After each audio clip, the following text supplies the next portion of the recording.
Selamat datang di Hans TV channel Tri Haryanto. Bagi kalian yang baru bergabung di channel ini, jangan lupa klik tombol subscribe dan klik juga tombol loncengnya agar kalian tidak ketinggalan video terbaru dari channel ini.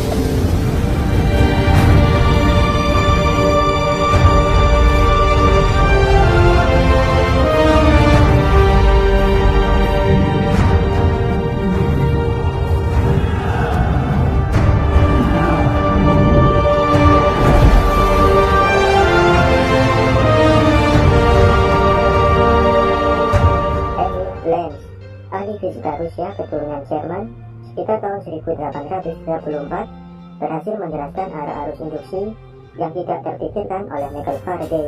Kita akan berfokus pada arah dari arus induksi. Ketika kutub udara magnet silinder memasuki solenoida, jarum galvanometer menyimpang ke kanan. Artinya, arus listrik mengalir memasuki galvanometer dari solenoida menuju steker positif. Nah, arus listrik yang mengalir melalui solenoida ini akan menghasilkan medan magnet. Menggunakan aturan tangan kanan, arah dari induksi magnet pada solenoida adalah dari kiri ke kanan, atau ujung kanan solenoida adalah kutub utara, sedangkan ujung yang lain adalah kutub selatan. Belajar bab kemagnetan ya, atau induksi magnetik. Jadi yang di sini nanti yang dipelajari adalah magnet buatan, yaitu pertama di sini ada sebuah kawat dialiri arus. Nah, nanti akan timbul medan magnet. Ini misalkan arusnya I. Nah, medan magnetnya arahnya kemana? Medan magnetnya arahnya kita gunakan aturan tangan kanan. Jadi misalkan ini arusnya ke sana, ini jempolnya itu menunjukkan arus ke sana, terus ini medan magnetnya muter seperti ini. Jadi muter seperti ini. Nah terus kalau digambarkan jadi seperti ini.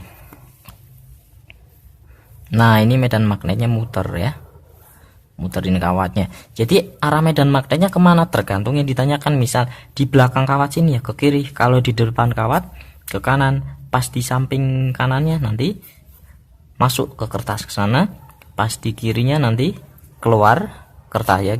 Saya simbolkan di sini X itu masuk bidang, kalau titik ini keluar bidang. Nah, ini untuk kawat lurus. Nanti untuk kawat melingkar sama. Ini misalkan kawat melingkar seperti ini, ya. Nah, arusnya misalkan searah jarum jam seperti ini. Nanti medan magnetnya kemana? Kita kayak seperti tadi.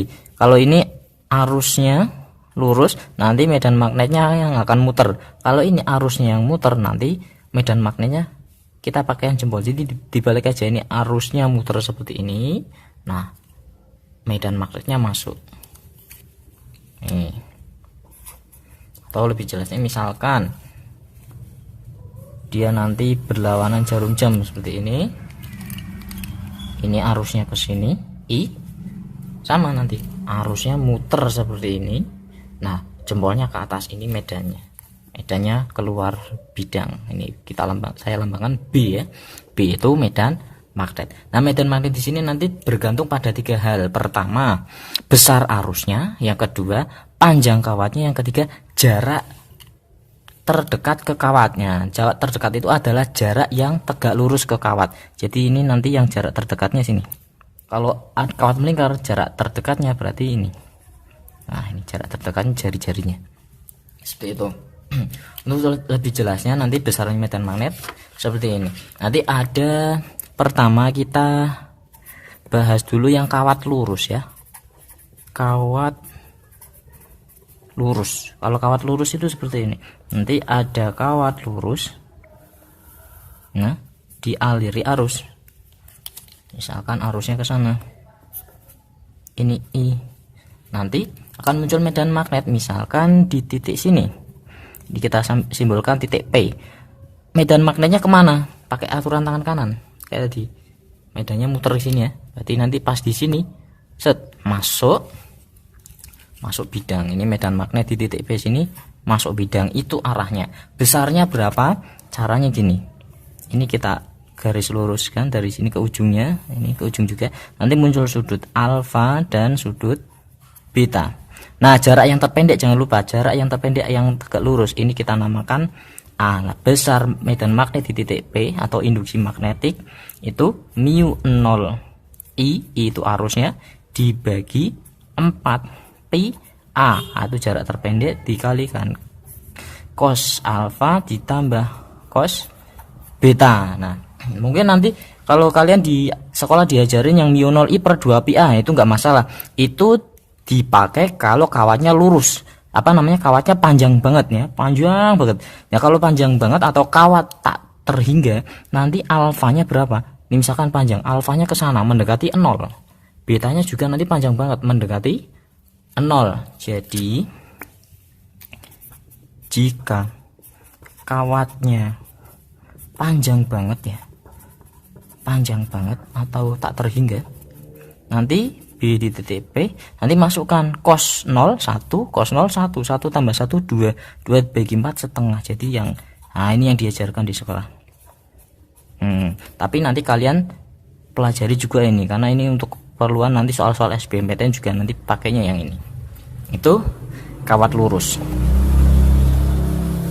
Terus yang kedua adalah kawat melingkar. Oh, saya lupa. Ini nanti mu 0 itu konstanta ya. Itu nilainya 4 pi dikalikan 10 pangkat minus 7 Weber ampere per meter. Nah, kita lanjut untuk kawat melingkar. Nah, ini kita lihat kawat melingkar tampak samping seperti ini. Kawat melingkar tampak samping. Nah, ini pusatnya. Ini jari-jarinya A ya. Tapi yang ditanyakan nanti bukan di sini. Nah, ini ada arus I. Yang ditanyakan bukan di pusat sini, tapi agak ke sini. Nah, nanti ada sudutnya theta. Nah, besar medan magnet di titik P sini berapa? Besar medan magnetnya adalah mu 0 I, hampir mirip yang tadi. Ini tapi 2A dikalikan sin pangkat 3 theta. Jadi kalau nanti ada sudutnya nanti sin pangkat 3 theta. Jangan lupa dikalikan N. N itu apa? N itu adalah jumlah lingkaran. Maksudnya gimana? Jadi nanti soalnya nggak selalu kawatnya satu lingkaran penuh. Kadang nanti setengah lingkaran kayak gini ya. Kalau setengah lingkaran berarti nanti ini N-nya setengah ya. Ini N-nya setengah. Atau nanti pakai sudut seperti ini. Nah, sudut 90 derajat berarti seperempat lingkaran N-nya seperempat. Nanti kalau yang ditanyakan di pusat, tetanya kita bawa, titiknya kita bawa ke pusat. Nah, di pusat nanti menjadi 90 derajat. Jadi saat di pusat nanti B di titik P sinnya menjadi 90, sin 90 nilainya 1. Jadi ini nanti kalau di pusat mu 0 I per 2A dikalikan N ya, N jumlah lingkarannya tadi. Nah, itu untuk kawat melingkar.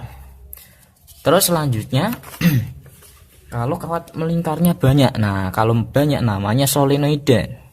Itu yang ketiga, solenoide. Bentuknya kumparan seperti ini. Nah, ini panjang kawatnya adalah L. Nah, untuk solenoide nanti yang ditanyakan ada dua hal. Kalau enggak medan di pusat sini atau medan di ujung sini. Jadi ada dua. B di pusat. Nah, cara ngapalinya gampang.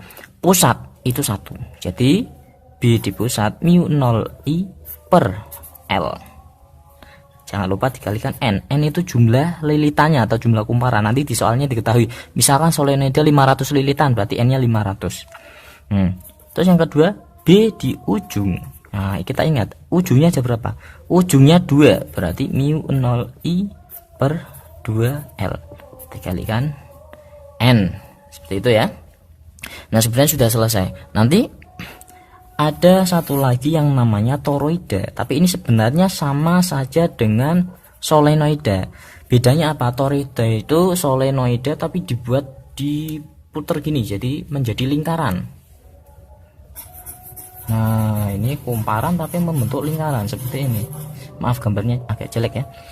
Nanti ini jari-jarinya misalkan R, kita gunakan sama nih yang ditanyakan biasanya di pusat sini ya, kita pakai B di pusat mu 0i, berarti B di pusat mu 0i per L. Tapi L nya apa? L nya kalau solenoidnya panjang ini, kalau toroida L nya berarti keliling lingkaran. Nah, makanya di sini muncul 2 pi R dikalikan N. Dengan N adalah jumlah lilitan. Oke, itu dulu materi untuk bab kemagnetan, terutama untuk medan magnet. Nanti untuk gaya Lorentz kita lanjutkan di video berikutnya. Terima kasih, selamat ya. Jadi pembahasan kali ini adalah gaya Lorentz atau gaya akibat adanya medan magnet. Yang pertama, gaya Lorentz bisa timbul ketika kawat panjang berarus ya berada dalam medan magnet. Kawat panjang berarus dalam medan magnet. Nah, gaya Lorentz-nya besarnya berapa? Kawat panjang berarti punya L atau panjang, berarus punya I, berada dalam medan magnet punya B. Jadi besar gaya Lorentz-nya adalah L I cross B. Nah, ini karena gaya itu adalah vektor, jadi ini perkaliannya perkalian vektor. Ini adalah perkalian cross.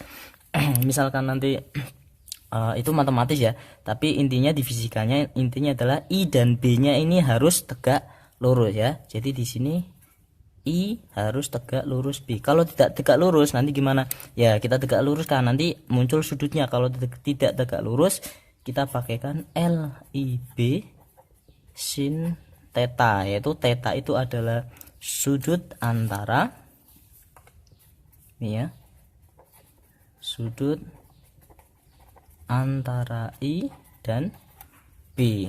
Oke, yang kedua yaitu muatan bergerak dalam medan magnet. Nah, ini juga akan mengalami gaya Lorentz karena pada dasarnya muatan yang bergerak itu akan timbul arus listrik ya. Jadi muatan itu punya Q, bergerak punya kecepatan atau V dalam medan magnet B. Jadi besarnya gaya Lorentz-nya Q V cross B. Nah, ini kalau nanti perhitungannya secara vektor, atau nanti jika ada tegak lurus ya tinggal Q V B gitu aja. Tapi kalau tidak tegak lurus kita kalikan sin theta. Theta itu tadi sama kayak tadi, berarti theta di sini sudut antara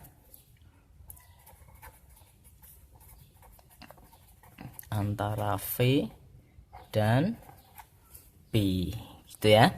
Nah, ini sebenarnya cukup dua ini, kawat panjang berarus dalam medan magnet dan muatan bergerak dalam medan magnet. Nanti aplikasinya adalah seperti ini. Nanti aplikasinya nah, yaitu yang ketiga, dua kawat sejajar berarus. Nah, contohnya gini, ada dua kawat berarus. Nih, misalkan arusnya searah seperti ini. Atau yang kedua, berlawanan arah. Nah, besarnya sama tapi ini arahnya berbeda. Kalau searah, nah, kita buat ngapalinya searah itu sepaham. Kalau dua hati sepaham ya nanti tarik menarik. Nah, ini enggak ada hubungannya ya dengan konsepnya, ini buat ngafalin aja. Kalau searah tarik menarik, kalau berlawanan arah berarti beda paham, tolak menolak. Nah, ini gaya Lorentz-nya sama. Nah, besarnya gaya Lorentz-nya berapa? Ya kita pakai gaya Lorentz untuk kawat. Nah, kawat berarus ini, kawat panjang berarus yaitu LIB. Ya, ini kayak saya tulis coret-coretannya dulu ya. Berarti F-nya harusnya nanti LIB, di mana L kali IB-nya yaitu medan magnet untuk kawat lurus yang pada video sebelumnya, yaitu μ0I per 2pi A. Jadi bisa saya tuliskan μ0 I1 I2 per 2pi A dikalikan LA, itu adalah jarak antar kawatnya ya. Jadi bisa saya tuliskan ini, nanti langsung dihafalin aja, μ0 I1 I2 dibagi 2pi A dikalikan L. Nah ini misalkan kawat 1, ini kawat 2, berarti ini I1 ini I2. Arahnya nanti bisa tarik menarik atau tolak menolak tergantung arah arusnya. Nanti L nya L yang mana ya, tergantung yang ditanyakan. Misalkan ditanyakan gaya yang dialami kawat 1 ya L1, gaya yang dialami kawat 2 ya L2. Kalau L nya nggak ada gimana? Yang ditanyakan berarti bukan gayanya, tapi gaya persatuan panjang atau F per L. Ya tinggal L nya di bawah, ke bawah ke sini. Jadinya nanti μ0 I1 I2 per 2pi A. Nah bedanya apa? Bedanya ini satuannya Newton, kalau gaya persatuan panjang satuannya Newton per meter. Itu saja. Terus yang terpenting untuk mengerjakan soal yaitu arah-arahnya. Ini contohnya, untuk arah gaya Lorentz kita gunakan tangan kanan ya. Kalau saya lebih mudah, biar menghafalnya lebih mudah, ini jempol satu garis berarti arus. Kalau yang 4 jari ini banyak garis berarti medan magnet. Nah gaya Lorentznya adalah ini permukaannya. Contoh contoh ya. Nah ini medan magnet, saya kasih simbol. Terus ada kawat berarus ke sana. Nah ini I-nya ke sana. Gaya Lorentznya kemana ya, gini. Berarti ini I-nya ke sana, medannya masuk. Set. Nah telapak tangan saya ke sini. Nah ini gaya Lorentznya, berarti ke kiri. Ini gaya Lorentznya seperti itu. Nah kalau muatan gimana? Ya sama. Misalkan ini sama ya. Bisa lanjutkan ke sini. Ini ada muatan positif bergerak ke sana. Nah muatan bergerak yaitu arus ya sama. Ini kalau muatannya geraknya ke sana, ini arusnya ke sana. Bedanya ke bawah. Telapak tangannya tetap ke kiri. Jadi nanti dia dibelokkan oleh gaya ke sini. Nanti arah gerak muatannya memutar, membentuk lingkaran seperti ini. Oke, kalau muatannya negatif gimana? Ya tinggal kebalikannya. Berarti kalau muatannya negatif, kecepatannya ke sana ya sama. Gampangnya gini aja, arusnya ke sana, medannya masuk, harusnya gayanya ke sana. Tapi karena muatannya negatif, berarti gayanya ke kanan, kebalikannya. Nah seperti itu. Mungkin itu dulu aja untuk dasarnya. Nanti untuk lebih jelasnya kita lanjut ke latihan soal. Terima kasih, selamat belajar. Sekarang kita akan menyelesaikan soal yang berhubungan dengan induksi magnetik ya. Misalkan ada soal seperti ini. Solenoida terdiri atas 250 lilitan berada dalam medan magnet homogen, sehingga flux magnetiknya 410 pangkat min 5. Kita lihat di sini yang diketahui adalah N-nya ya, 250 lilitan. Berada dalam medan magnet homogen sehingga flux magnet itu adalah V. V-nya 4 kali 10 pangkat min 5. Apabila flux magnet karena suatu hal berkurang, berarti nanti V-nya ini misalkan V1 ya, ini V2 berarti 1,5 kali 10 pangkat min 5 Weber ya. Dalam waktu 0,25 berarti delta T nya 0,25 sekon. Yang ditanya adalah GGL yang dihasilkan. GGL nya berapa? Simbolnya epsilon. Nah, untuk mencari GGL yang dihasilkan oleh induksi magnet ya, epsilonnya sama dengan min N kali delta V per delta T. Nah, N-nya berapa? 250. Delta V berarti nanti V2 dikurang V1. delta T-nya itu yang 0,25. Di min 250 per 0,25, V2 nya 1,5 kali 10 pangkat min 5 dikurang 4 kali 10 pangkat min 5. Ya, kita bagi ini menjadi ini tambah 2 ya, berarti menjadi 100. Ya, kalau kita bagi menjadi 100, menjadi 1000 ya, menjadi 1000. Nah, berarti nanti 1000 ya dikali, nah 1,5 dikurang 4 berarti min 2,5. yang ininya sama, berarti 10 pangkat min 5. Nah, min ketemu min plus ya. Nah, ini kita coret, ini menjadi min 3 ya hasilnya, sehingga nanti hasilnya menjadi 2,5 kali 10 min 2 ya, ini ya, min 2 pangkat 10 min 2. Jadi jawabannya yang C. Kita baca dulu soalnya. Sebuah selenoida, ya, nomor 23. Selenoida berpenampang 25 cm persegi. Jadi selenoida seperti ini kurang lebih ya gambarnya. A-nya adalah 25 cm persegi. Kalau kita jadikan meter berarti A-nya adalah 25 kali 10 pangkat min 4 ya, meter persegi. Dan jumlah lilitannya N-nya sama dengan 400, hambatannya adalah 500 ohm ya, R sama dengan 500 ohm. Kemudian agar selenoida tersebut timbul arus rata-rata 4 ampere. Jadi arusnya adalah 4 ampere ya. I sama dengan 4 ampere. Sama dengan 4 ampere. Kemudian maka laju perubahan medan magnet di dalamnya adalah, laju perubahan medan magnet adalah yang ditanyakan. Jadi yang ditanyakan adalah dB per dt. Ini berapa ya? Laju perubahan magnet terhadap waktu ya, Tesla per detik. Oke, kita akan memulai dari kita cari V-nya dulu. V sama dengan I kali R ya. Maka ini akan sama dengan I-nya berapa? 4 ya, dan R-nya adalah 500. Maka V atau GGL-nya adalah 2000. Oke. Ini satuannya dalam volt. Kemudian kita punya rumus GGL-nya sama dengan N ya, D flux per dt. Ya, ini N banyaknya lilitan, D flux per dt.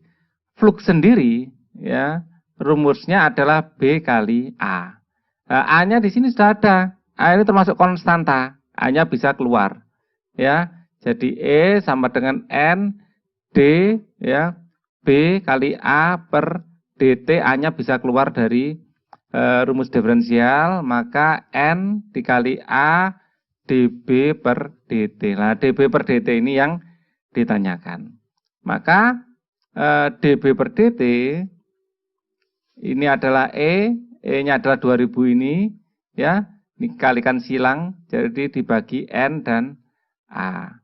Maka E-nya dimasukkan 2000, N-nya ini adalah banyaknya lilitan 400 ya. Dan A-nya luas alasnya adalah 25 kali 10 pangkat min 4. Ya. Maka ini akan menjadi 2000. 2000 ini tadinya dari 4 kali 500 ya. Dibagi ini nolnya dicoret dulu ya. Dicoret 20 bagi 4 ini 5 ya. Jadi ini saya coret pakai warna merah aja. 20 bagi 4 ini dapat 5. 5 dibagi 25 nanti 1/5 ya. Jadi ini adalah 1/5 kali 1/10 pangkat min 4.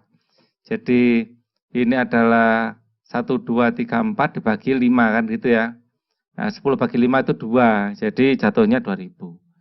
2000 ya, satuannya adalah Tesla per detik. Jadi jawabannya yang B. Kemudian sekarang kita akan jawab nomor 24.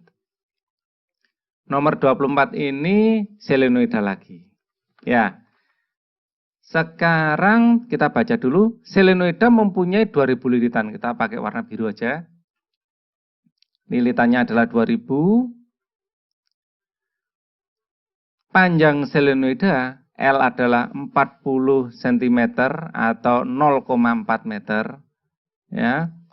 Dengan penampang lilitan ya A-nya A adalah 1 cm persegi.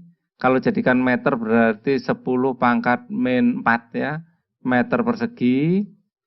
Di atas selenoida itu dipasang selenoida lain yang jumlah lilitannya berarti ini N1 L1 ya, ini A1, ini kemudian N2. Ya, N2 berarti 400. 400. Induksi silang antara kedua selenoid. Induksi silang satuannya dalam Henry ya. Dalam bahasa Inggris ini induksi silang itu mutual induction. Jadi simbolnya adalah M. Induksi silang ya, mutual induction M ya. M bisa diartikan N2 dikali flux 1 per I1 atau M juga bisa dirumuskan ya N1 flux 2 per I2. Nah, kita pakai yang pertama. Ya, karena yang diketahui yang satu. Ya. Nah, kita pakai yang pertama ini. Nah, kemudian kita akan kembangkan, kita akan gabung dengan rumus lain. Kita memiliki apa? Flux sendiri artinya apa? Ya. Flux ini bisa diartikan A kali B ya, sama dengan tadi. A kali B, lah B sendiri ya. Ini A, B sendiri adalah mu 0I ya, dikali NI, kita ambil B1 ya. NI ya, bukan I sih, 1 gitu ya. Mu 0 I1 N1 per L1. Ya. Nah, fluxnya ini kita masukkan ke sini. Maka sekarang rumus induksi silangnya ya, ini akan sama dengan mu 0 ya. Mu 0 dikali N1 dikali N2 ya. Kemudian dikali A dibagi L.